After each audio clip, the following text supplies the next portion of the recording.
uncomfortable talking about death. I don't think I know anyone personally that feels any differently.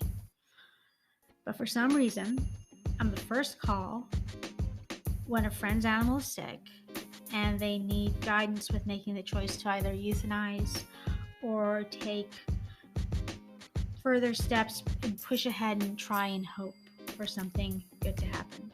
And I'm grateful some of the friends pushed forward and didn't give up, and other times it was a mistake.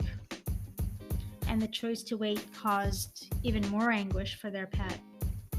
And once the animal passed, guilt and regret set in and became disruptive to the whole process of grieving for these people.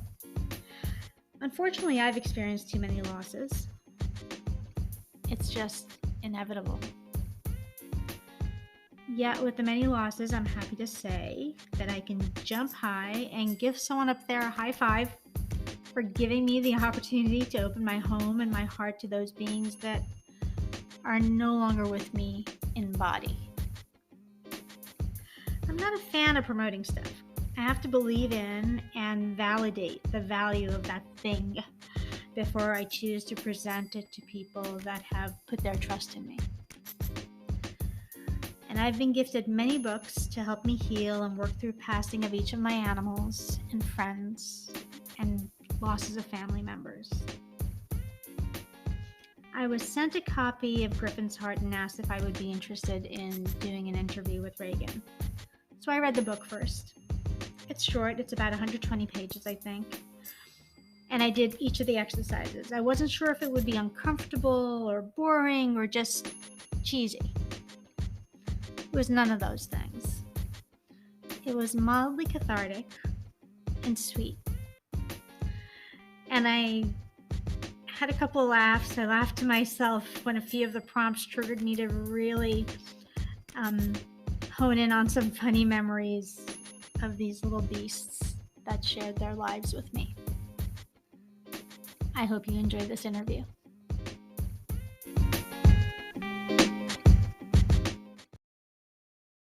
Hey everybody, welcome to the Petropolist podcast. I am here with Reagan Pasternak. Reagan has written it's not a book, it is actually, I don't know, how would you put it, Reagan? It's a memorial, right? Yes, it's part memoir. My stories are definitely in there, and it's a book, but it's also, I call it a healing journal and also a keepsake, because there's places for photos and there's exercises that the reader can do with me. So it's a collage of things.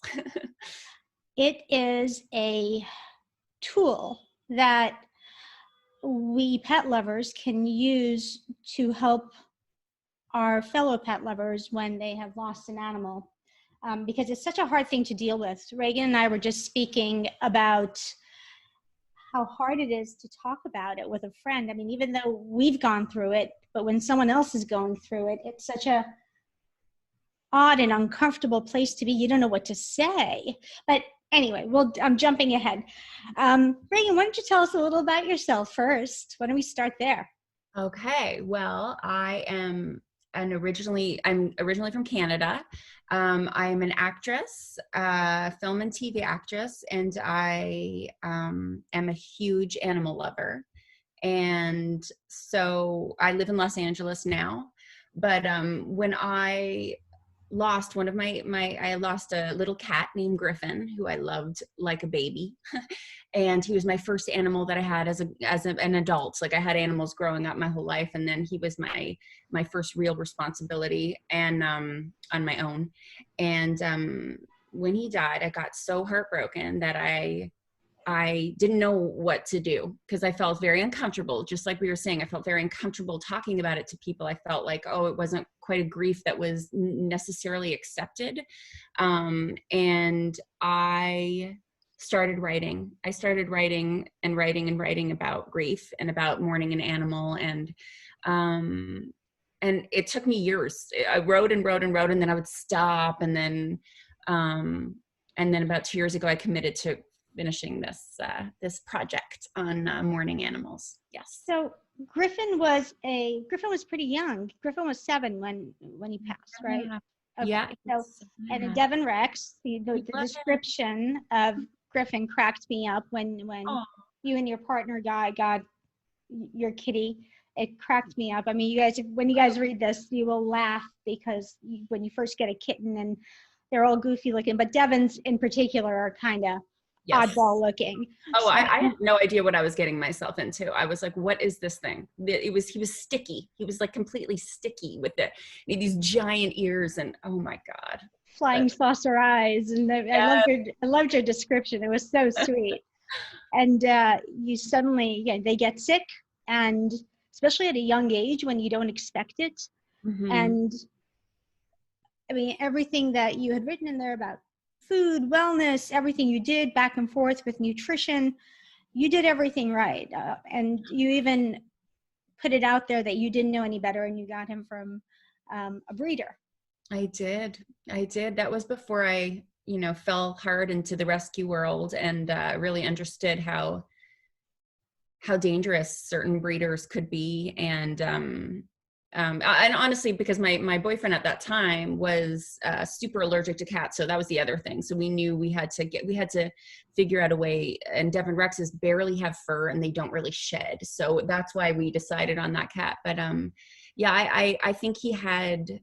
It's funny that you said, you did everything right, because even now, all these years later, even after writing a book about it, I still have this pang of, did I though? Did I do everything right? There is so much guilt associated with losing an animal. It's amazing. It's amazing after all these years still. That's true. That guilt really could, it paralyzes us. I have so much guilt about one of my cats that passed away 2 years ago. And I keep thinking, did I do it right? Should I have done this? And I work with food and nutrition and wellness, and it doesn't mean anything. It really doesn't mean. It's ourselves and what we have to deal with emotionally. And you quote so many great books in your book. One thing you started out with, and I'm going to, if you don't mind, I want to read this. I love that. And again, I think I said this to you when we first started talking. I don't want this to be somber. I think it needs to be informative, and people need to understand that this is real. You have to deal with the grief, and you call it proactive mourning. So I want to get into that. I think that's really important. But what I wanted to read from your book, you have here that you had gone to an Eckhart Tolle event, and a man stood up to ask how he could move past the pain that was left behind when his beloved animal died. And Yeah. you wrote that it was heartbreaking and all too familiar to watch this man apologetically express his profound sadness, making disclaimers that you have made yourself when compelled to compare the loss of a pet to the loss of a human. Mm-hmm. So I want to go to comparing the loss of a pet to a loss of a human, and why we diminish the value of our pets. If you could touch on that and what you discovered, and your sister and Bear, and there were so many things in here that, again, I mean, when my dog died, I told everybody there was a death in the family, because I had a whole eulogy. Everyone that actually knows me and connects with me, I'm not around people that don't understand what it is to lose a pet, but I've had some experiences with people that have pets that were really tough to deal with, and it diminished my relationship with them because of the way they reacted. So I want to get your take on why it's important for us to be okay with the emotions we have with the loss of a pet, just like the loss of a human. Absolutely. Yeah, it's in the book. I have a chapter that's called disenfranchised grief, and I love that term. I did not make that term. It's in the book of psychology, but it's grief that is not generally accepted by all of society. And animal grief, is losing a pet, is definitely falls into that category. And you know what? There are there's the chapter. Some people just don't get it. Oh my gosh, I'm sorry about the dinging. And then some people do. And there are going to be people who are going to say things, and when you're hurting from that loss, and some people, I mean, I researched nonstop for this book, and there are so many people who felt that the animal of losing their pet was almost more, is harder for some people than losing family members, you know, for human family members. And so, you know, there's just, you know, there's all different kinds of grief, and as long as you know, and I hope my book does that, and I hope people have people around them who can validate that for them, because pushing feelings aside is it's not healthy. It's just not healthy. It's diminishing your grief. It's just not, it's not healthy for us to do that. And there are so many people who really do get it and understand that grief is grief. And if you are hurting, then it's grief. It doesn't matter what species it is.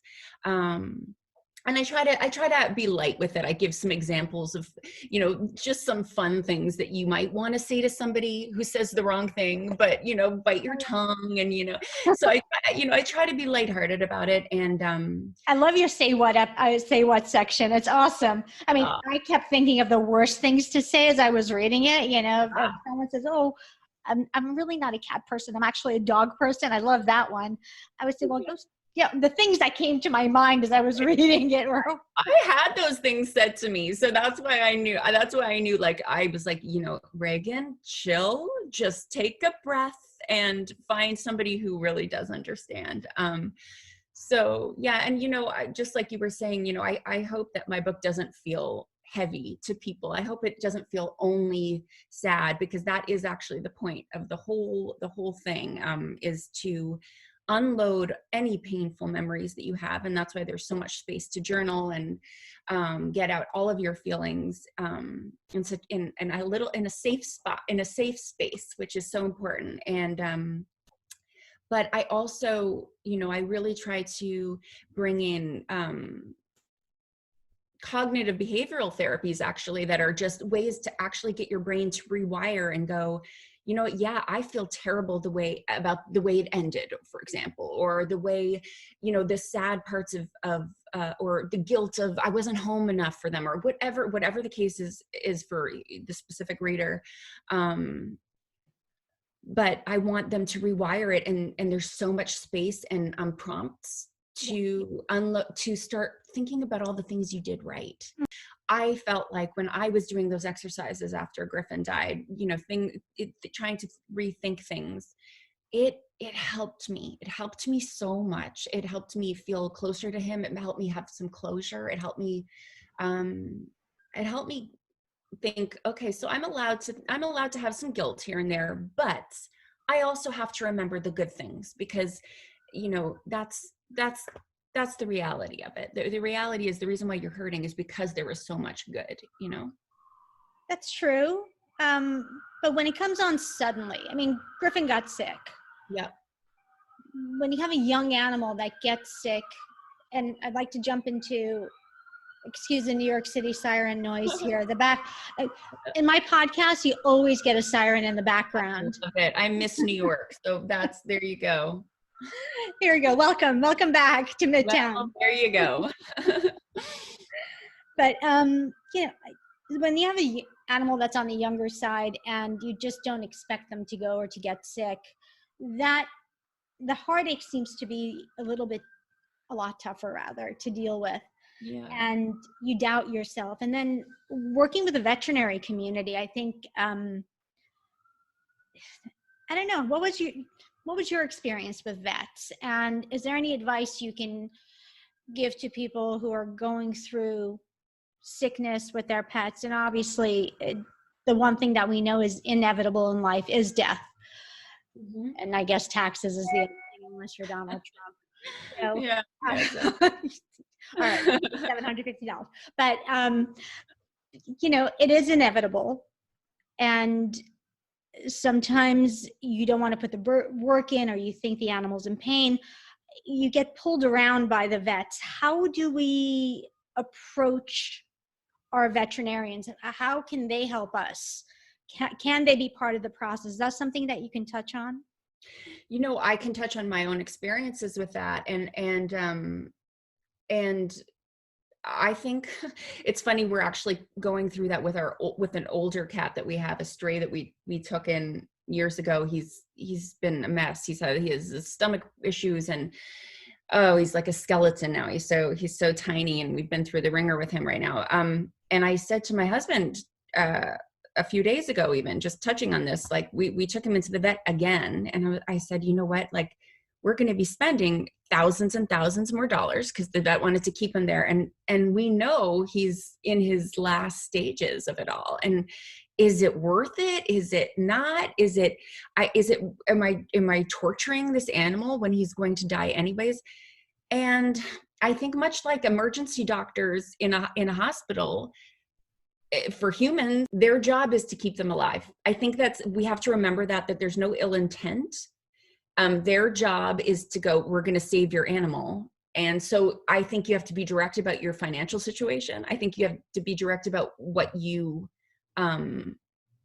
what your expectations are. And that's the only thing I could say. I can say that my husband and I went through that entire conversation before he took our cat into the vet for the 7th millionth time in the last couple of years.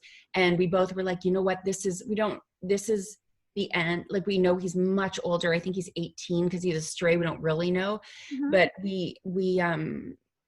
we took him in with all these intentions. My husband comes back going, I just let him do it. It's going to be $4,000 because you have, it's such a personal decision. And we just, at the end, we love that cat. And we were just like, well, do what you got to do. I don't know if it was worth it. He doesn't seem great. I'll tell you that right now. But, I don't know. It's one of those things. I think the thing is being very, very direct and asking yourself the questions, what am I prepared for right now? What am I prepared to deal with?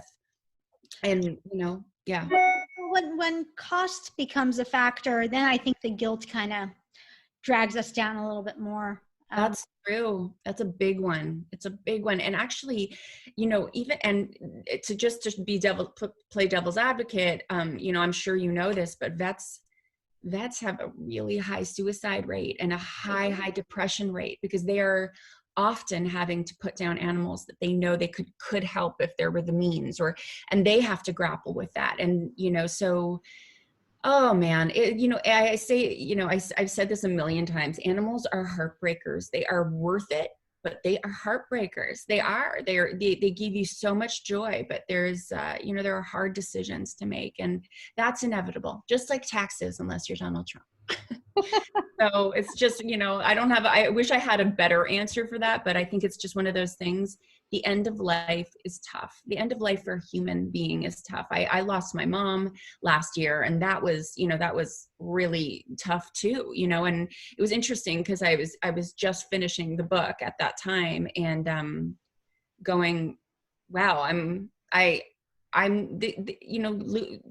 grief is, the tools hopefully in my book are also tools that people can just use for grief in general, because I felt like I used them even when my mom died. So, there are hard decisions, and there's guilt, and there's all that fun stuff, unfortunately, that we have to deal with. You have excellent prompts in the book that trigger us to kind of sit back and, I thought of every one of my animals that has passed as I was going through your prompts, and I wrote out a bunch of things, and dealing again, that guilt is the strongest that keeps coming up. It's horrible, it's because we're here living, and we have to deal with our emotions. If we don't get past the guilt, then we have other layers of emotions to go through. You didn't start addressing the grief until a while after. You didn't start addressing it until a while later, and you went to see a therapist, right? That is true. I didn't know how to address grief. I didn't have a clue how you addressed grief. Personally, I immediately bottled it up because I don't want to discuss it because I don't know how. Yeah, you don't know how, and you don't want somebody to ridicule you, or you don't want to feel like, oh, this is taking too long. People really, and with I really can say this now, because with my mom, I almost can say the same things that people kind of are like, okay, are you over it now? People don't, they don't come out and say it, but it's this thing of, are you ready to come to a Christmas party? Are you ready to go to do this or that? And you're like, there's no, people have a hard time dealing with grief. It's an uncomfortable topic. It's something that really is something, it's so personal that nobody does get it. Animal, person, people don't really, can't know how you're really feeling, or what you need. So for me, after Griffin died, I kept thinking I had a physical pain, an actual physical pain. I remembered feeling like my heart feels like glass. It felt like glass after he died, and I couldn't shake it. I just couldn't shake it, and I kept thinking it was gonna go away, and it just didn't. Honestly, it just didn't. And then other life, dramas were happening at the same time as they do, and it all started accumulating and worked itself into some terrible insomnia. And then finally I went to see a therapist who basically kind of told me that the root of all of it was the fact that I hadn't mourned my animal. And it still makes me want to cry just thinking about that, because it meant so much to me that this incredible professional who, she wasn't an animal therapist or anything like that. She immediately thought that I hadn't worked through the grief of my animal. And funny enough, working through the grief of my animal helped me work through everything else, really, because it just showed me what he had meant to me and what he had cushioned for me in life, that little cat, because he had been such comfort to me. So him being gone, I had to deal with the things that he was kind of absorbing for me, just family drama, work drama, all that kind of thing. And it's actually a beautiful thing, to be honest, to work through that and get to that place, because you start realizing how intricate and incredible life is, really, and what animals can do for us, and what they take away in terms of pain, and what they bring to us in terms of joy. And once you work through that stuff, you realize how amazing it is. And it's down, when you're journaling these things out, it's on paper, and it's amazing. I don't know how else to say it. It's that saying, the way out is through. Karen Dawn from the Farm Sanctuary. Yes. Do you know who she is? I do. I do know who she is. She's a pretty amazing human being. Can you talk about, just give us a little overview perspective of your experience with Karen Dawn at the Farm Sanctuary, and the statements she made about human suffering versus animal suffering? I mean, I thought that was brilliant, and I think it's really important for people to hear this and get a taste of what you have in your book, because you bring it all together beautifully, and you give us a workbook where we can put all our emotions out. You give us the prompts and the triggers to be able to put it all out there and get through this. Some of us need to do it alone. Others, we can share it later with someone, or actually use your book to help us in how we deal with our living animals and potential issues that may come up. Well, what's so funny is that Karen Dawn is like this hero to me, and she has no idea I exist.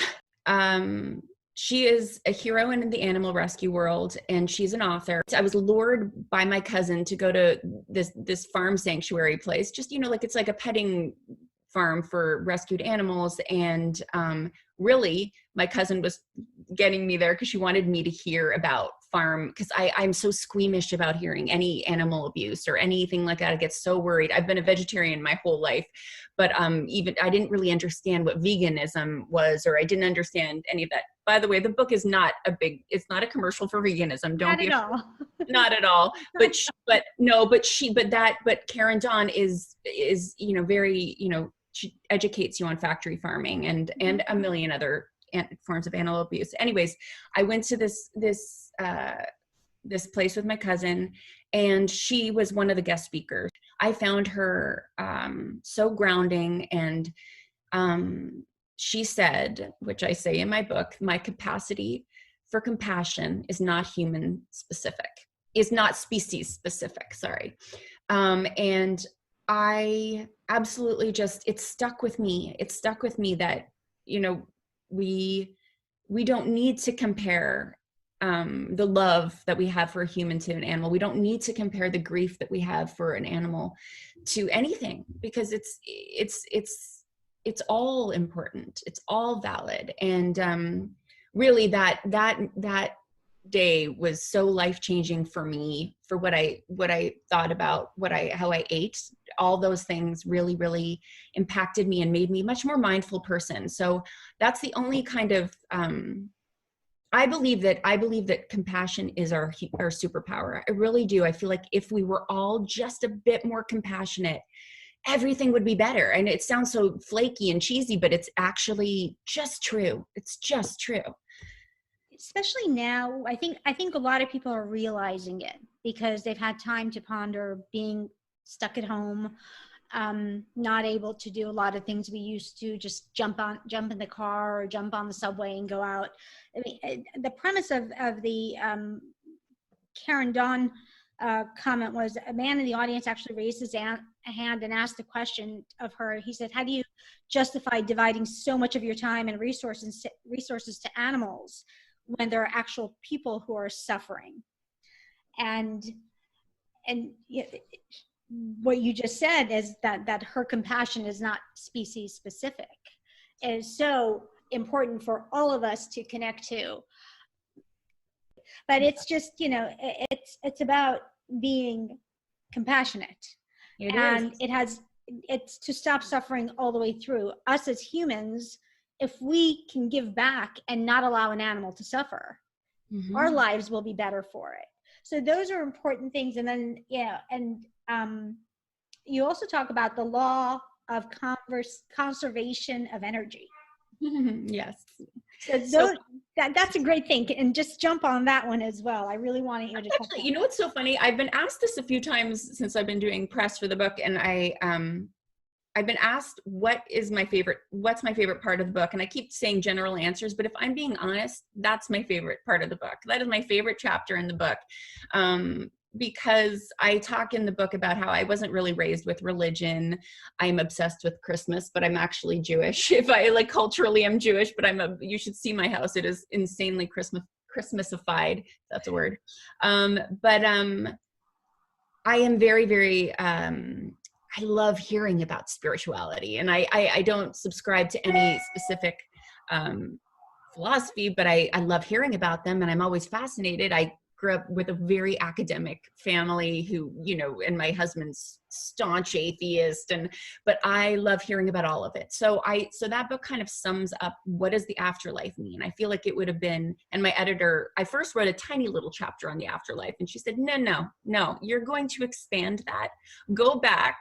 That is far too flippant, and that's important for people. So I felt very vulnerable being honest about my beliefs and my lack of, knowledge about all that kind of thing, to be honest. And so I dove into what I really believe in that chapter, and the law of conservation of energy, because that can be applied whether you are very religious, if you are spiritual, or if you are just a scientific mind, because the law of conservation of energy states that no energy can neither be created nor destroyed. And I talk about this NPR interview that I listened to, and it stuck with me for so many years, about just how you would want a physicist to speak at your funeral, because it brings in, that we're never really gone. And I just explore that, and the reader is able to interpret that, hopefully, in any way that brings them peace. And for me, it brings me so much peace with Griffin. The idea that he's not gone, the idea that my mom is not gone, oh, I could cry.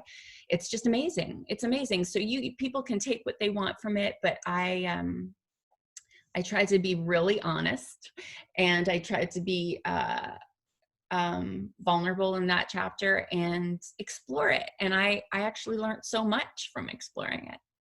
What happens in the afterlife? Who knows? Who knows? Who knows?